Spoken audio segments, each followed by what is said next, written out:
No, they don't care. It was an intimidation. And this was right after I had went public at this big conference in Tucson. So tell me, you have friends at high places, because I know you've spent some time in Washington.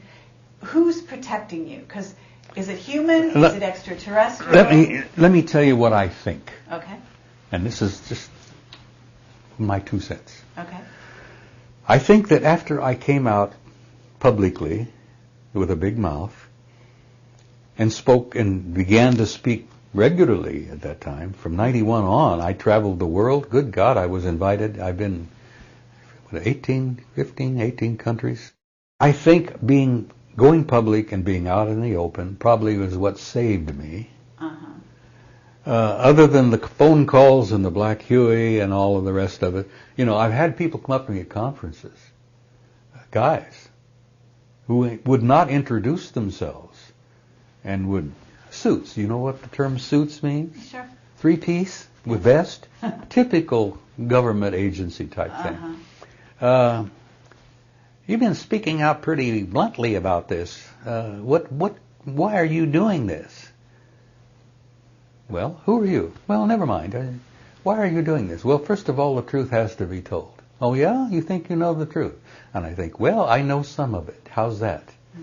As a matter of fact, I know quite a bit of it. That's even better.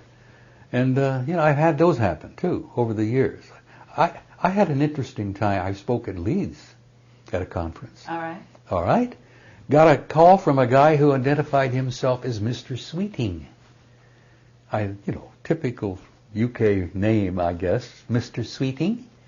And we found out Tony Dodd checked the phone number from Mr. Sweeting, who called me and said it was imperative that he speak to me before I went on.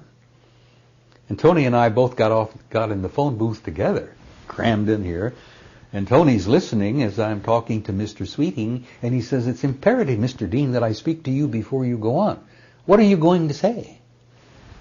And I says, well, Mr. Sweeting, if you're local, why don't you come to the conference and listen? Well, no, I can't do that. I just wanted to know what you plan to say. And I says, I plan to say a hell of a lot. And Tony checked the number. And guess where? There's an enormous U.S. National Security Agency facility in Yorkshire called Menwith Hill. I've driven by it. Tony took me by it several times. Sure.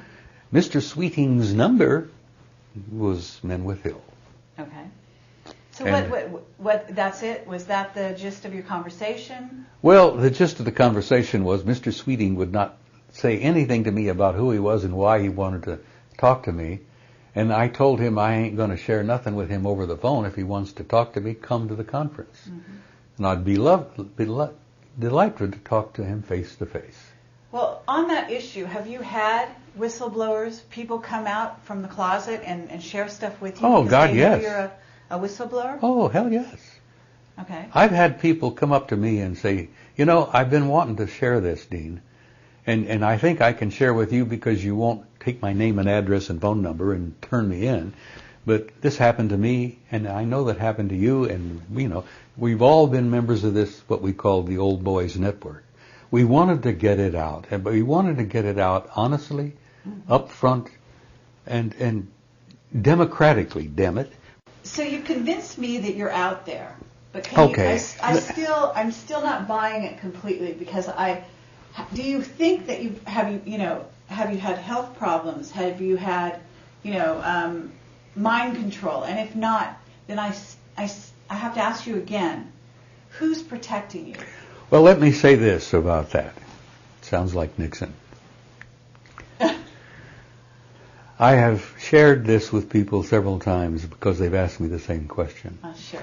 And after I became notorious, I suppose is the best word, where I have spoken bluntly, regularly, all over the damn planet and all over the United States, to a considerable amount of positive response from people. Not only military, thanking me for going public. Okay. And I've got a number of close, warm friends that retired,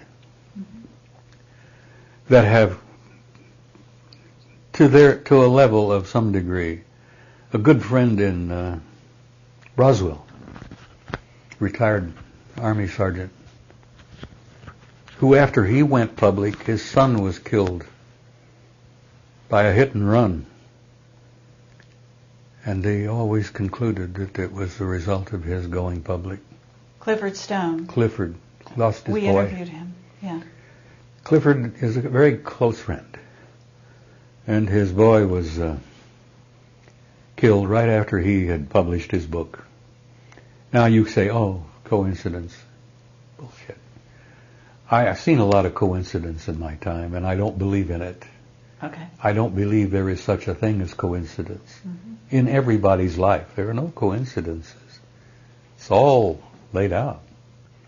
Clifford is like me now. He's turned into a recluse.